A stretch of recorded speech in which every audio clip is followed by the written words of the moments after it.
तो हेलो बच्चों, S2 की पाठशाला में आपका स्वागत है। तो आज हम लोग पढ़ने जा रहे हैं, क्या पढ़ेंगे तो भारत में सबसे लंबे समय तक सेवा देने वाले उनके बारे में पढ़ेंगे। उसके बाद मिजोरम में प्रमुख जो त्योहार है उसके बारे में पढ़ेंगे।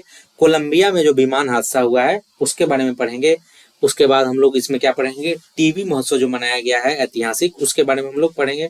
उसके बाद इसमें हम लोग चीनी से जो रिश्ता चल रहा है उसमें नया रिश्ता शुरू हुआ है उसके बारे में कुछ पढ़ेंगे। और कुछ क्रिकेट से रिलेटेड खबरें पढ़ेंगे, कुछ साहित्य युवा एकेडमिक पुरस्कार से रिलेटेड कुछ खबरें पढ़ेंगे। तो ये जो सिलसिला चल रहा है इसको हम लोग आगे बढ़ाएंगे और इसी सिलसिला को आगे बढ़ाते समय हम लोग कुछ चुनिंदा शब्द आपके पास लाते हैं। तो वो चुनिंदा शब्द इस प्रकार हैं कि समस्याएं हमारे जीवन में बिना किसी वजह की नहीं आती। जितना भी समस्या है वो आने का कोई ना कोई वजह होता है। यही है कि समस्याएं हमारे जीवन में बिना किसी वजह की नहीं आती। इसका आना इशारा है कि हमें जीवन में कुछ न कुछ बदलना है। तो चलिए इसी सब बातों के साथ शुरू करते हैं और हम लोग आगे देखते हैं हम लोगों को क्या क्या इसमें पढ़ना है। तो चलिए हम लोग शुरू करते हैं। में भारत के सबसे लंबे समय तक सेवा देने वाले नेता बने प्रधानमंत्री नरेंद्र मोदी बन चुके हैं। तो नरेंद्र मोदी का जो कार्यकाल है वो 8,931 दिन का हो चुका है। कब हुआ? तो 13 मार्च 2026 को ये हो चुका है। और इसके पहले जो ये जो क्रॉस किए हैं, किसका जो कार्यकाल है उसको क्रॉस किए हैं, तो ये पवन कुमार जो चामलिंग थे, पवन कुमार चामलिंग बनाए थे, उसके रिकॉर्ड को नरेंद्र मोदी जी तोड़ दिए हैं। इनका रिकॉर्ड में कितना हो गया? तो 8,931 दिन हो चुके हैं। सार्वजनिक नेतृत्व कर रहे हैं, वो 25वां वर्ष इनका शुरू हुआ है। कौनवा वर्ष? तो 25वां वर्ष इनका क्या हुआ है? शुरू हुआ है। 7 अक्टूबर 2021 में गुजरात के ये क्या बने थे? मुख्यमंत्री बने थे। क्या बने थे? ये मुख्यमंत्री बने थे। उसके बाद मई 2014 में लगातार भारत के ये प्रधानमंत्री बने रहे। क्या है? मई 2014 में ये भारत के लगातार प्रधानमंत्री बने रहे हैं। चार चार कूट क्या है? मिजोरम का एक प्रमुख त्योहार है। क्या है? चार चार कूट, एक दो को कूट नहीं, चार चार को कूट है, इसको बोलते हैं मिजोरम का क्या है? प्रमुख त्योहार। मिजोरम के मुख्यमंत्री कौन? लालदू होमा। कौन है? लालदू होमा। जो लालदू होमा है। और यहाँ मिजोरम के जो राज्यपाल है, राज्यपाल जनरल, उनका क्या नाम है? डॉक्टर विजय कुमार सिंह। क्या नाम है? डॉक्टर विजय कुमार सिंह। जो राज्यपाल जनरल हैं डॉक्टर विजय कुमार सिंह सेवानिवृत्त रहे। क्या है? सेवानिवृत्त रहे। और हम लोग को आगे जब देखना है तो आगे हम लोग देखते हैं कोलंबिया में जो विमान हादसा हुआ है।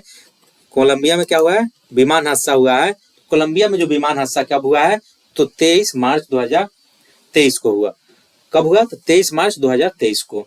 ये जो कब हुआ? 23 मार्च 2023 को। एयरफोर्स का शक्तिशाली लॉक DC 130 क्या हुआ?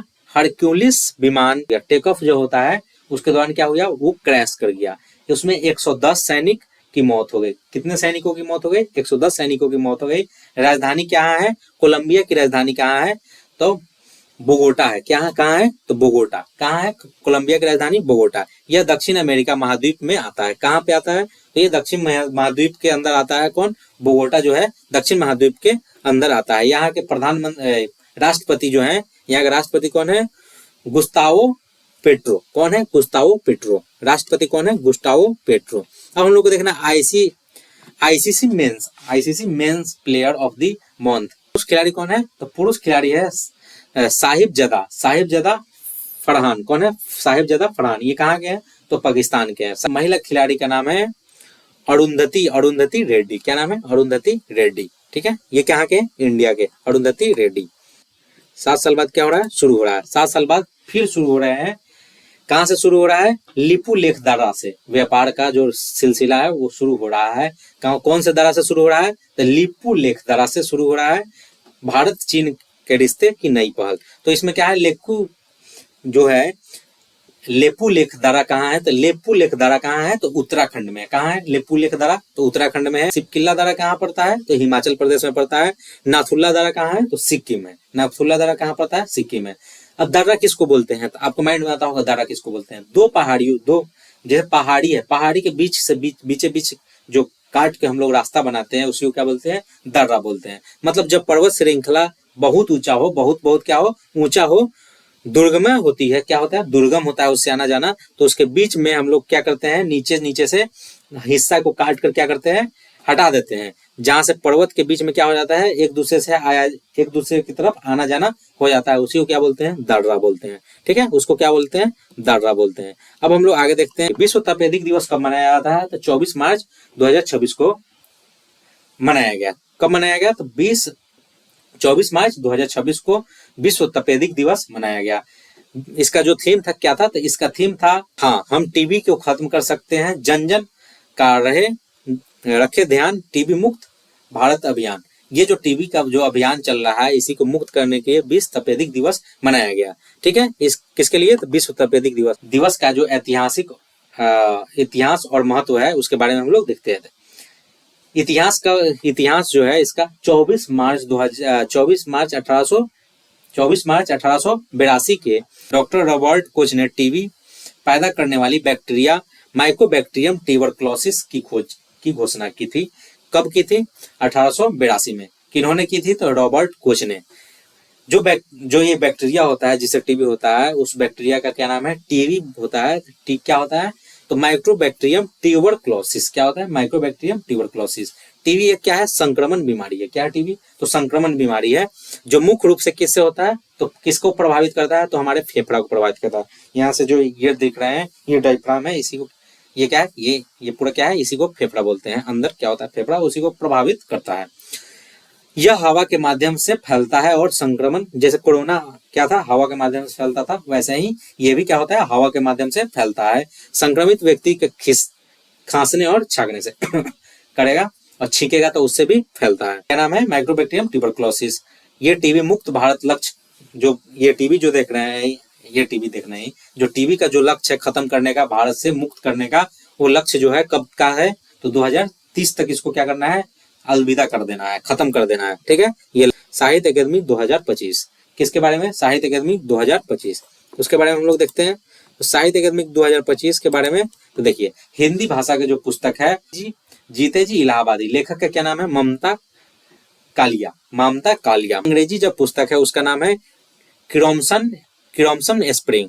ये उपन्यास है। क्रिम्सन स्प्रिंग क्या है, उपन्यास है। लेखक क्या नाम है, नवतेज सरना। क्या नाम है, नवतेज सरना। इसके बाद संस्कृत में जो है उसका क्या नाम है, प्रस्थान चतुस्थे ब्रह्मघोष।